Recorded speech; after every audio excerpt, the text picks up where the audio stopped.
Welcome to the DevReady Podcast, where we're helping non-techs build better tech.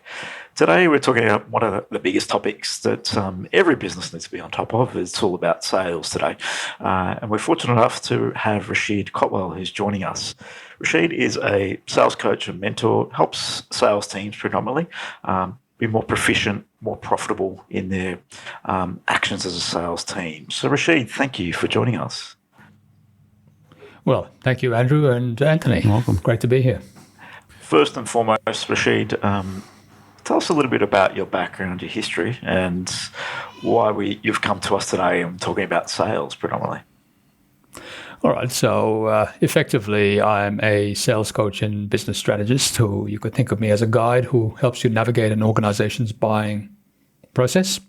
My history is I spent 20 years in IT working for the likes of NCR, DEC, Unisys, Concurrent, all of those sorts of people, starting in very technical roles and then moving into sales and then senior management. And then when the .com era came along, the organization I was with tried to get a whole bunch of venture capital and eventually failed. And so I shut the door on that chapter of my life. And by that stage, I was either too old, too senior, or too general. And nobody in the IT world wanted to hire me at the salary that I was used to. So basically, you do what all people like us do. We put up a shingle and became consultants, which is a rather interesting journey. I wouldn't necessarily recommend it to most people starting out.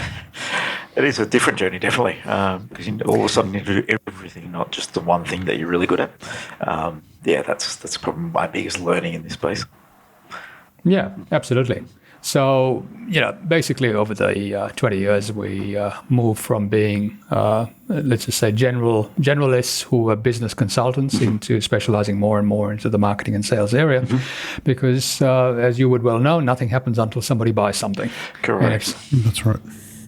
In terms of, you mentioned there a little bit about buying process. So in terms of your target clients that you predominantly work with, can you describe a little bit about them? And the buying process is generally considered maybe a little bit of a bigger ticket item where it goes through multiple stakeholders, etc. Tell me about who you might work with. Okay, our ideal clients range from organizations that have 5 people up to about 50 people. They may have a sales team, or it may be the founder owner who does most of the sales. The people that they target tend to be either businesses which are mid-size all the way up to corporate. The issues that they face are generally long sales cycles, being able to target the right people, being able to get the message out correctly in a way that actually cuts through to a target market, and not going into that merry-go-round of yes, this will close, oh, it's going to close at some point, but it never does. All of the sorts of stuff that we used to see constantly when I was in sales in the corporate arena, we see in the small business arena. But in the small business arena, you don't have that level of time, and you can't hide. In a large organization, salespeople can hide, and you can talk about this deal will close at some point, but it doesn't work that way in a small business. And most of our clients are relatively small businesses. That means if you don't sell, you don't eat. Yes, I feel that.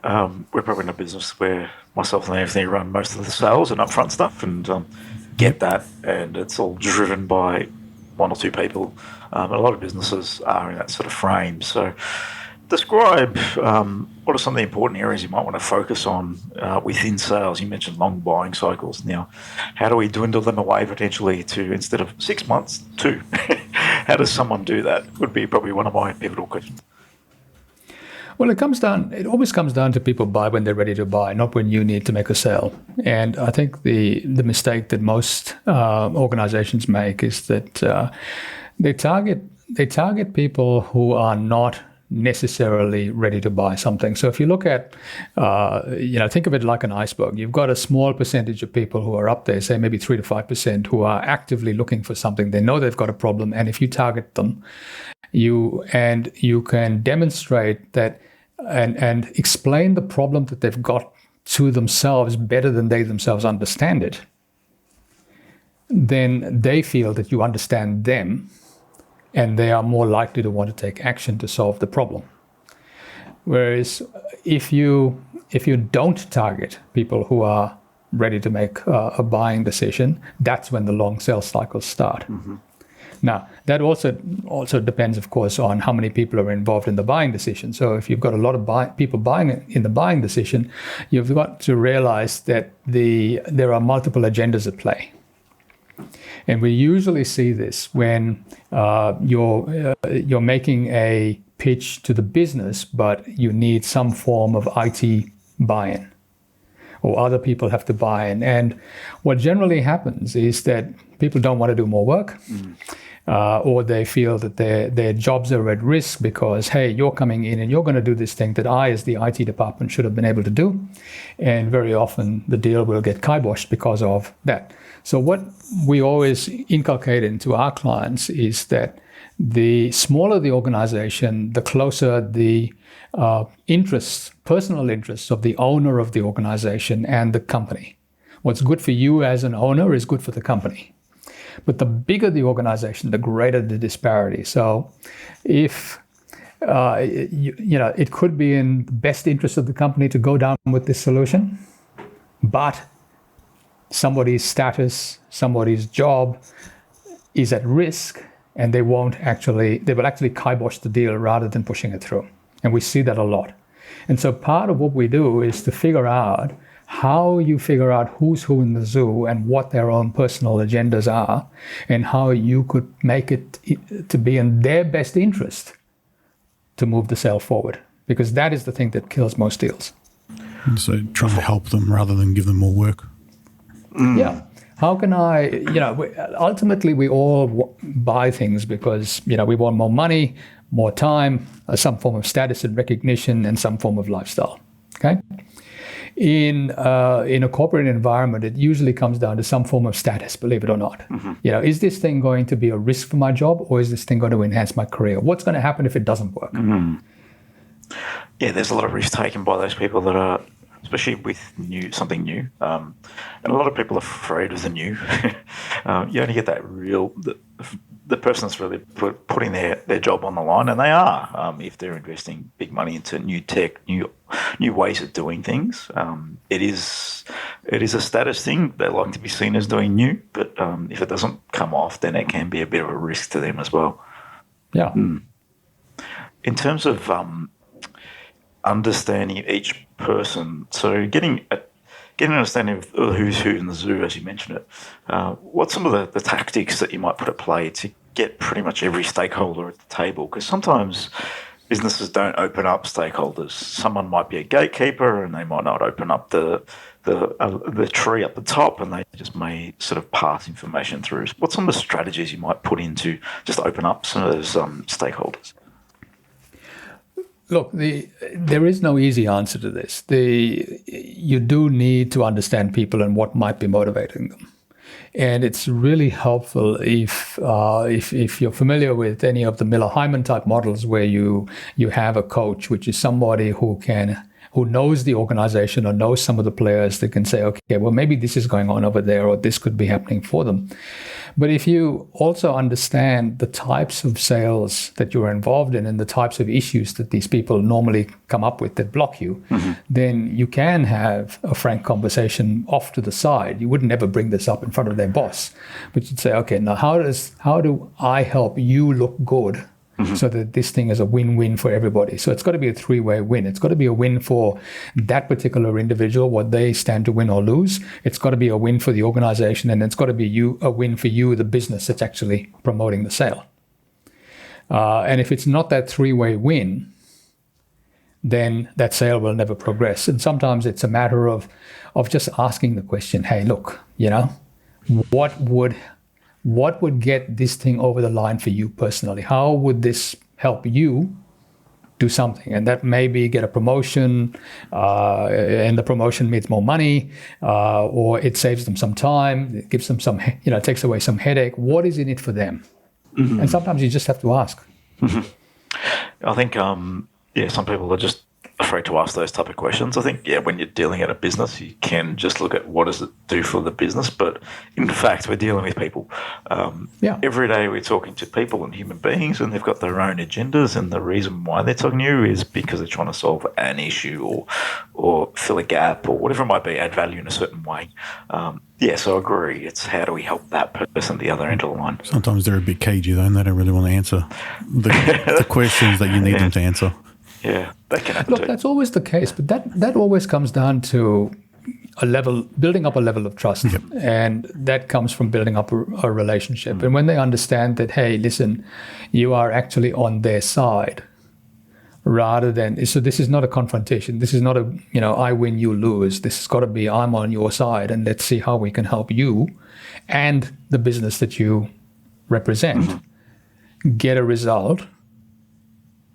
And also, the other factor is, depending on how much work there is involved in actually implementing this thing, people will say, okay, look, there's too much work involved here, and I'm actually happy with the status quo. I know what I've got. So this is all about removing barriers. What are the barriers that I need to remove to get the sale? So it's not about winning the deal. It's actually very often removing barriers to the deal. Yeah, what's going to stop it from going through?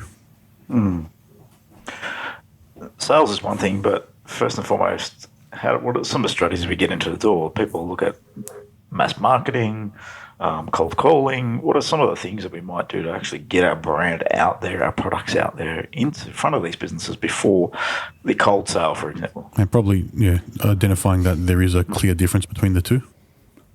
Okay, so in our world, marketing and sales are two sides of the same coin. And if you think of marketing is basically a one-to-many operation where you send stuff out into the world. And marketing's job is to basically raise awareness and then warm somebody up. Yep. So that in an ideal world, they're going to see your marketing material. They're going to go, oh, this is really interesting. This thing, triggers something in me with there's a problem that I have, and I'm going to pick up the phone and I'm going to call you. That's an ideal world, okay? Now, if the marketing is done correctly and a person is actually looking for a solution and they find you, statistically today, they're probably 60 to 70% down the buying funnel where they've done their research before they pick up the phone and contact you. And if you think about it this way, if you were, regardless of what you were buying, whether you were buying another phone, whether you were buying a washing machine, or you're buying a car, the chances are you're probably going to go online. You're going to search for what's out there. You're going to, do your research and then phone a vendor. And it's no different in our world. So it always comes down to how well you can position yourself and educate your potential market as to who you are, what you do, why they should buy from you, and why they should buy from you now. And so marketing's job is to basically is to educate and nurture somebody until the point is that they either raise their hands and come to you. But that's only the tip of the iceberg. That's only the people who are actively looking. And that might be whatever it is, 3%, 5% of your market. But there's a whole bunch under the surface who are not actively looking, whereas if you identified them and said, hey, listen, I know that this particular type of organization is likely to have these 3 or 4 problems. Pick up the phone, send an email saying, hey, listen, when I work with organizations like yours, I typically see one of these 3 or 4 problems. If any of those are on your radar, is it worthwhile having a conversation? It's as short as that. Okay? It requires you understanding that customer, right? That's a preface here. We need to actually understand our customers before we... You have to understand your customer. This is not about picking up the white pages and, just dialing and hoping like hell that something's going to happen. It doesn't work like that. No. Okay? Everybody's busy. So if you're going to ring me and you want to know that I am likely to have these particular issues, or trigger something in me that says, okay, that's something worth thinking about. That's something that I hadn't thought about, and that's something that could help me. Yeah, I think understanding our customers and getting in their minds comes with the experience and working with customers along their journey. But yeah, there are generally 2, 3, 4 problems that they have in your space. If you can figure out what they are, it does make a big difference in a conversation and how you address them, and how you look to solve those. It's probably then how you frame your product and offering and your marketing. So it's all driven back to the problems that they have. Now, one of the things that we really stress is that you need to talk to your customers. Mm-hmm. And you need to talk to your customers on a regular basis. And you need to find out what it is that you're doing that they find really valuable. Because very often we find that what you might think is valuable, they don't necessarily think is valuable. Mm-hmm. And what you don't think is valuable, they really think is valuable. Yes. And I'll give you an example. So one of our clients sells into the CRM space. And his market is about 200 companies in Australia. So it's a very narrow market. And he did this exercise somewhat reluctantly. He said, oh, look, I don't necessarily want to ring him and find out exactly what it is that, we do well because, all sorts of cans of worms might open up. And that's very often a common fear thing. Yes, of course. It's a fear thing. But he did. And what he found was that his clients actually said, look, one of the things that you do that we really appreciate is that you challenge us. You don't just... we say, oh, look, listen, we want you to make this modification to the CRM and we want to do this, this, and this. You don't just go, okay, yes, 3 bags full, let's do this. We actually challenge us as to why we're doing this and maybe this is a better way. And we really appreciate that. Now, he didn't think that was important until he asked. There you go. Okay, so, and I get that from customers. They have concepts, ideas, but they generally want feedback, they want support, and even understanding from a business perspective, not just from a technology perspective. You're dealing from a tech, as you mentioned, just build it and just help them and say yes, but effectively it's been made from a business decision. So we need to understand why they're making and what problem we're solving, and then, like you said, there could be a different way. Well, this is the other thing. We, a lot of our clients deal, when they come to us, they deal with technology. And therefore, they try and sell into the IT department, the CTO. And I'm going, hang on, this is not a technology problem. Mm-hmm. The business buys something because the business has a particular problem to solve. And you need to elevate this out from a technical level into a strategic level. What is the business strategy that this thing is going to solve? Mm-hmm. And you need to also have the wherewithal to be able to talk to the business in language that the business actually relates to. Mm-hmm. So you've got to be able to take your technical concept and being technical, and I'm an engineer by background, so we tend to get very technical and we talk about the technical stuff and we vomit all over our clients with all of that. Yep. But the business doesn't care about that. The business cares about a particular business problem and how you're going to solve this, and the technology needs to just work. Yeah, the technology is a tool, is what we all say. You're selling a solution, technology is a tool. Not That's technology. All it is. But technologists love to sell technology. That's what they know. That's how they speak. That's what they know. Exactly. Yes. And that's a huge mistake to make. Yeah, we really want to distill it down to what are the key problems, like you said, we're solving, but from a business perspective. And it isn't that easy coming from a technical background, because you seem to find technical problems that you're solving too as a technologist. There's something to be aware of. We have conversations with many people, and they generally find technical problems and then build products to solve technical problems in a business, not from a strategy as to how that's going to support the business, what we're actually solving that a business can't solve right now, and what this tool is actually filling a gap in. I think that's probably some things that people need to think about when they're selling tools. And like you said, selling to the CTO is probably on 95% of cases, it might be the last person to go to. They should giving you the tick of approval from, yes, technology is sound to solve the problem that we're looking to solve within the business unit, not from just this technology is sound, let's take it on, because it doesn't work that way.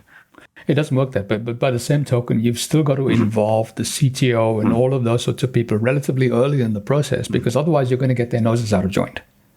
Because you're walking over their backyard. Yeah. Yes, if you're in their backyard, because they're the ones that are meant to be bringing these solutions to the business. So I would agree with that. Yeah, or they will effectively go slow, when it comes to implementation. Yes. Etc.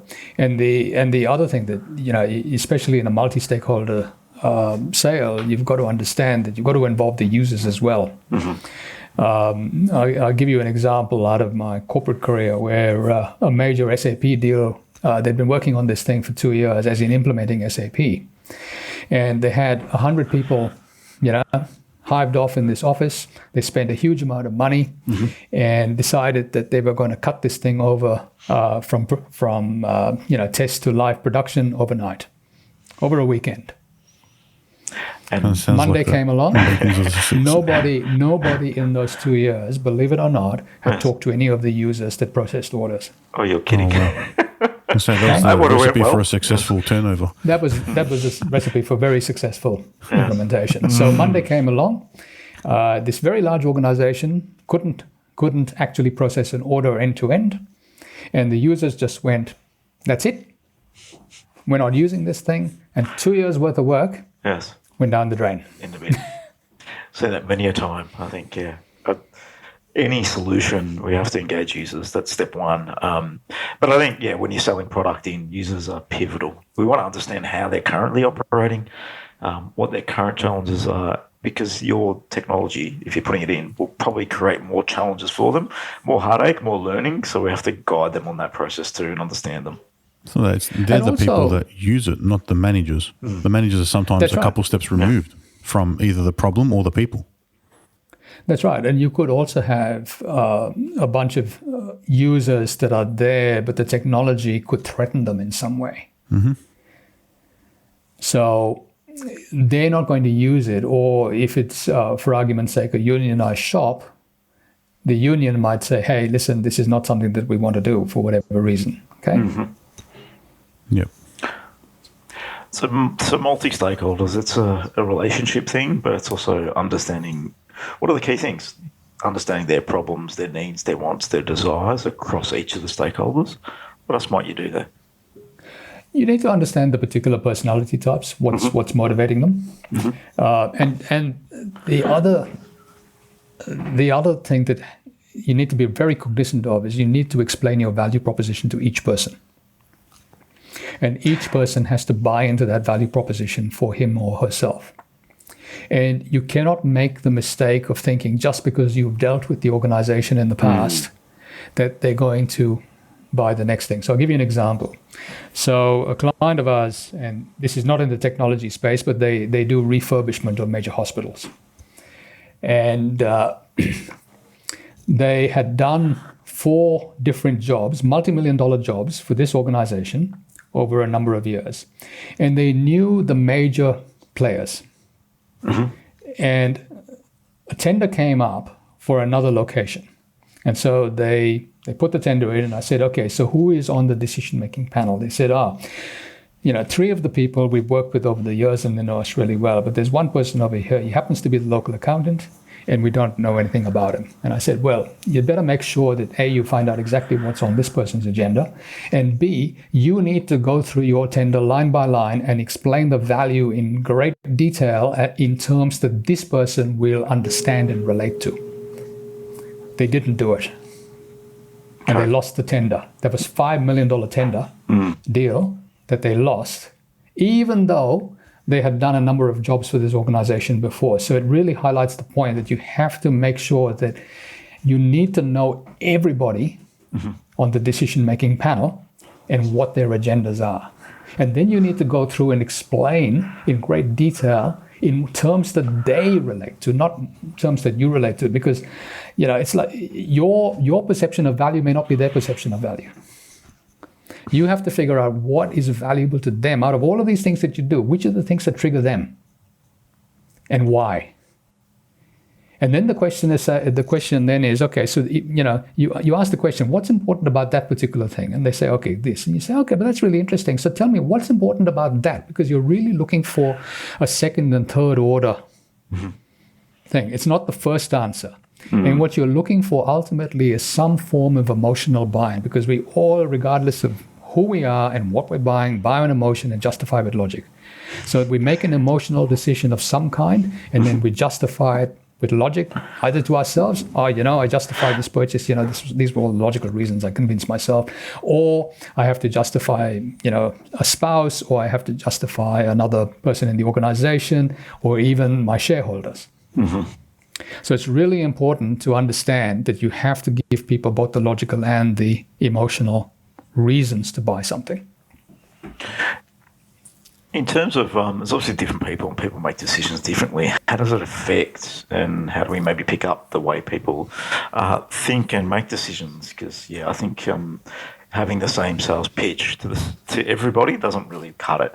So you mentioned it, trying to understand what is important to them, but how might you frame something to someone that thinks more logically or someone that thinks more emotionally? How do we pick that up in a conversation? Okay, one way is say, okay, have you ever bought this sort of thing in the past? Mm-hmm. Whatever it is, okay? Mm. How did they do it? What were the steps they went through? Now, they will tell you, depending on their language, they will tell you things like, they will either give you some sort of, procedure. I started here and I went here and I went here and I went here and I went here, A to Z. And okay, so they're really procedural, and I need to know what this procedure is likely to be.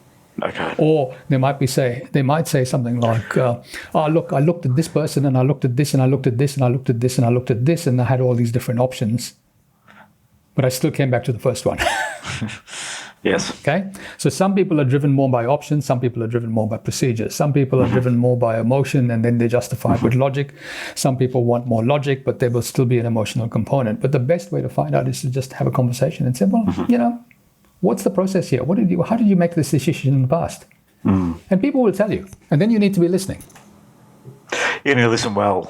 Listen well. Understand. And, in our world, it's 2 ears and 1 mouth. Use them in that order. Missed that, sorry. 2 ears and 1 mouth. 2 years and 1 mouth. Yes, 1 mouth. I thought I heard 2 years and 1 month. Okay, how does that relate? But anyway, I wasn't listening well enough. The other thing that we always say to people is, okay, when you're walking into a meeting with somebody, the number of times I've had to stop people taking their laptop, taking their presentation, taking their whatever, okay? Because the first thing, what do most people do, especially in the technical area? They take out their laptop, they open it up, and they say, let me show you my PowerPoint slides. I sat through one of these things a little while ago. The guy said, I have 100 slides. And I'm going, you're joking, right? It's a long conversation. It's a long conversation. All right. And then they proceed to go through all of them from A to Z. You can't deviate, okay? So my thing is, you've got to be the naked salesperson. You walk in there with absolutely nothing except a notebook. And in our case, we have a recorder. So we record the meetings. And I say to people, we record the meeting. That means that I can give you my full attention. And it also means that I can capture everything that's being said. Not one person in 20 years has ever objected. People say to me, you can't record the meeting. Well, sorry, I record the meeting. Okay? So you don't take notes? Well, you said you had a notebook. I take notes, just to clarify things. Yeah. I will take notes, but I really want that recording so that I can go back and listen for nuances. Yes. Yep. Okay? It's not that I always listen to it, but I want that backup. Have the backup there just in case. Yep. It's amazing what the world of a bit of a backup. So we started recording quite a bit on Teams, and just being able to go through things, especially when you're workshopping and consulting, just finding those, like you said, little nuances is really important. The little things that you may have not paid attention to at the time, because there's a lot going on in a conversation. So yeah, it does help quite a bit. Sometimes it's not clear if a decision's actually been made in the meeting as well.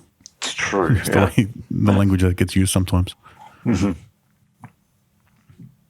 So I find it, you got a little recorder you've been carrying around for quite a while then.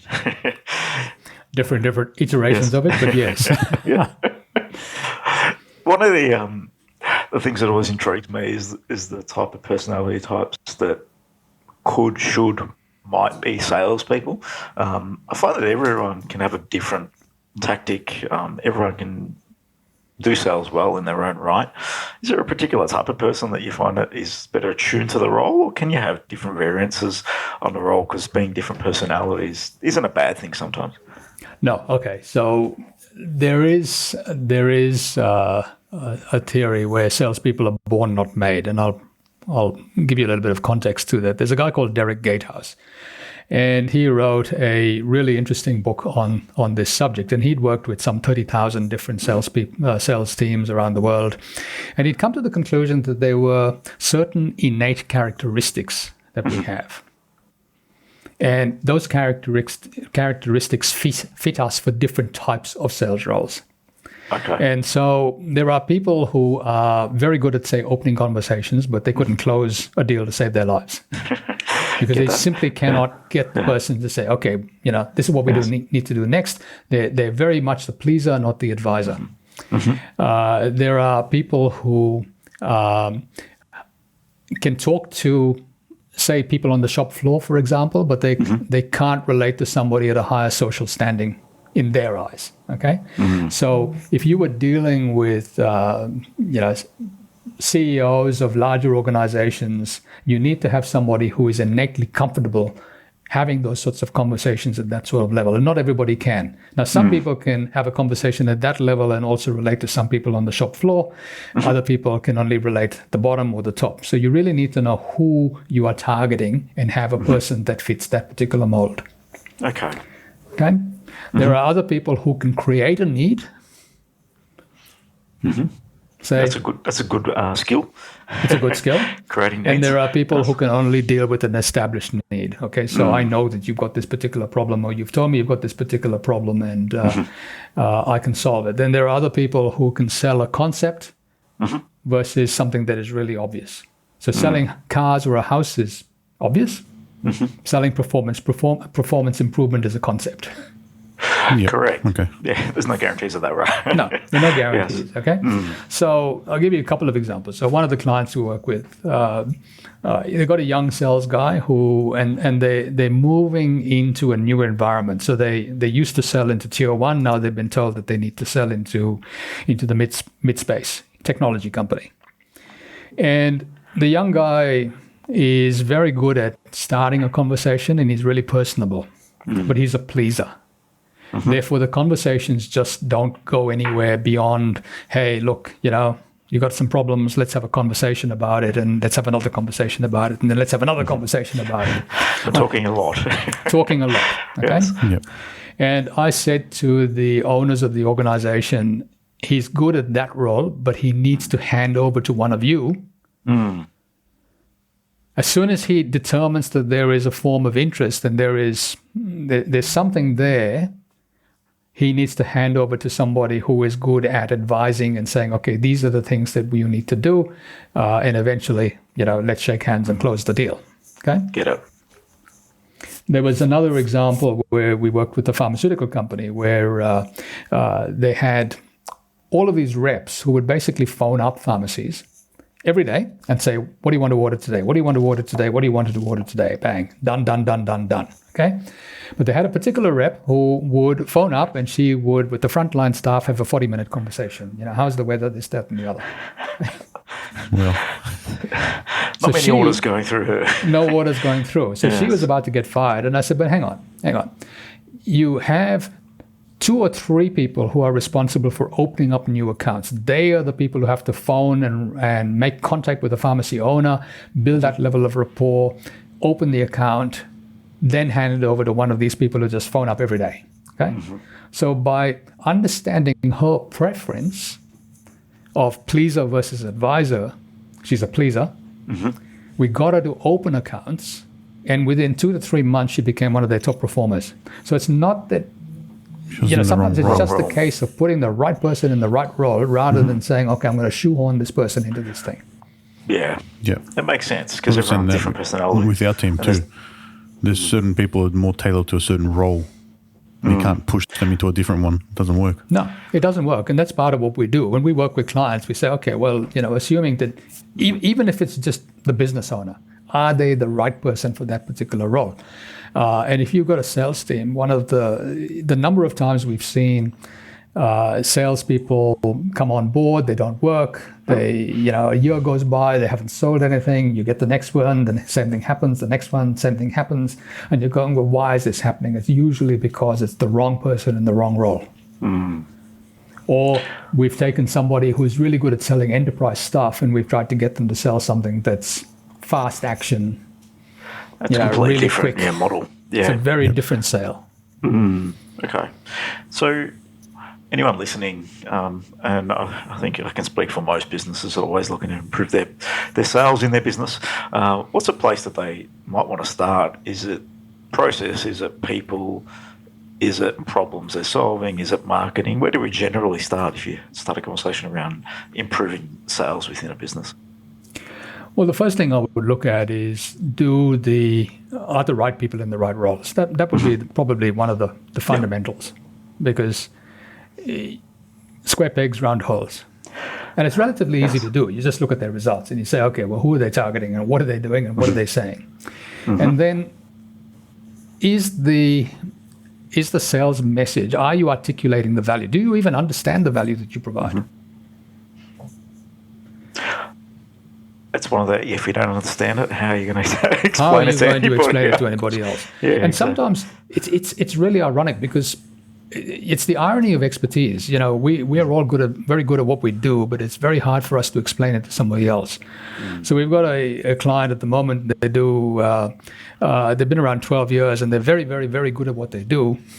And yet they did not recognize the value of what they did until we sat down with them and we went through all of these things. And then I even rang some of their clients. And their clients, one of their clients who, major government department said, listen, I would hire them personally out of my own money. That good. That's a great recommendation. It's a great recommendation. And that just enables the person to say, okay, well, this is some real value here. But now I intrinsically know my own value, because the first sale is always to myself. Now I have to be able to articulate that value in terms that a client would understand. You said it, you hit it on the nail on the head there. First sale is always to yourself. If you can't sell yourself on the services or the products that you're selling, and you don't see or perceive value, you can't sell anybody. No. If you're not convinced, you don't have the confidence to say that this is going to help anybody, then you're pretty much barking up the wrong tree. So artist. Yeah, that's right. That's it. You believe the bottom of your heart that it's going to serve me, not them. But that's a different conversation. But you still have to have some confidence in something. So it's very important. Confidence in what you're doing, what you're selling, I think is probably number one, especially from where I see it from a selling proposition. Yeah. So when we work with an organization, we say that there are basically three pillars to growth. Yes. You've got to have sales. Sales is number one. But to get sales, you also have to be able to prospect. Because you've got to be able to reach out to the target market. You've got to be able to identify the target market. You've got to figure out what that target market is looking for. And you've got to be able to underpin that with your marketing system. And your marketing system basically nurtures your potential client and then nudges them along so that when they're ready to buy, they actually contact you. And this is something else that most people don't realize how many touches it can take to bring somebody on board and how long it could possibly take. Most people give up after the first or second touch. Yeah. Not interested? I've had clients that we've communicated with for over 5 years before they became clients. Yeah. Yeah, exactly. It's just sometimes it takes a long time. And that's not communicating every week. It's just a touching every once in a while, just being present, putting them on the newsletter, reminding them you bits and exist. pieces. Yeah, exactly. Yeah. Well, I think our record was 10 years. Somebody had been on our list. They'd been to something. They'd been to a seminar that we'd run. They'd been on our list. We communicated with them once every week. Just normal newsletter. 10 years later, they rang up and they said, hey, listen, we want to do something. We're ready. Now they're ready. Now they're ready. I've had other people who have been on our list for 2 years suddenly ring up and say, hey, listen, we've got a problem with the sales team. Can you help us? We've seen all of your stuff, but it doesn't take 2 years. We had somebody off LinkedIn. He watched a couple of videos and he said, look, really vibe with the videos. Can you help us? There you go. It's a gamut. Yeah, it's all about timing. It's are they ready? And are they the 3 to 5%? And they're not everyone's ready to say. Not everybody is ready. And right now. The other thing that we really stress with people is that there's the 90-day rule. And the 90-day rule says that on day 91, if somebody comes along with a product or service that the potential client could be interested in, even though you provide that, they will forget that you provide it and go with the other person. Okay. I've seen that before in my experience. Yes, because if you disappear, you're easily forgettable. Everyone's very busy. Everyone's doing their own thing, and in their own mind. And when the problem actually comes up, if someone's there to solve that problem and reaches out at that right point in time, you'll have that conversation with them. I've bought things like that myself. Yes, it's very interesting. Yeah, and we've seen that time and time again. And I think just recently we were talking to a client, and they said, they hadn't contacted. They'd done a number of jobs for a particular organization. They hadn't contacted them for 3 or 4 years, because jobs would only come up every 3 years or 4 years. Yes.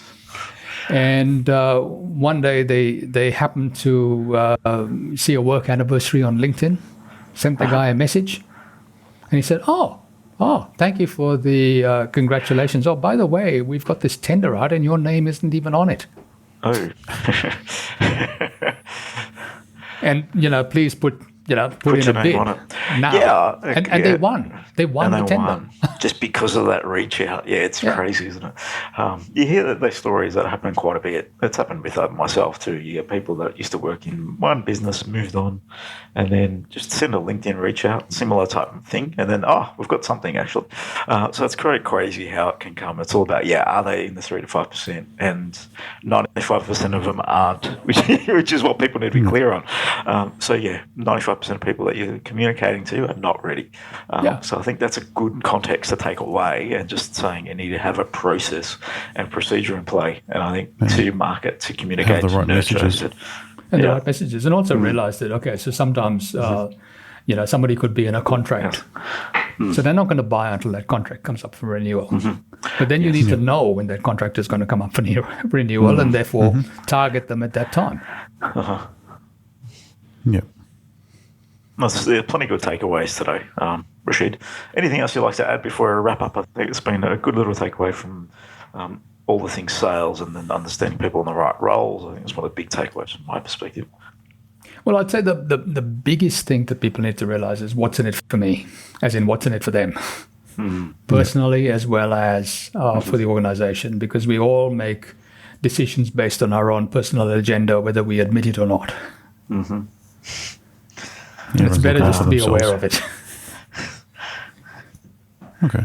On that note, let's wrap it there, Rashid. It's been a pleasure talking about all things sales and a little bit of marketing and how they come together. Because, yes, they are two sides of the one coin, as you said. They are very similar, very aligned. And one of my other big takeaways from today's chat was, and I wrote a note, marketing, raise awareness and warm somebody up.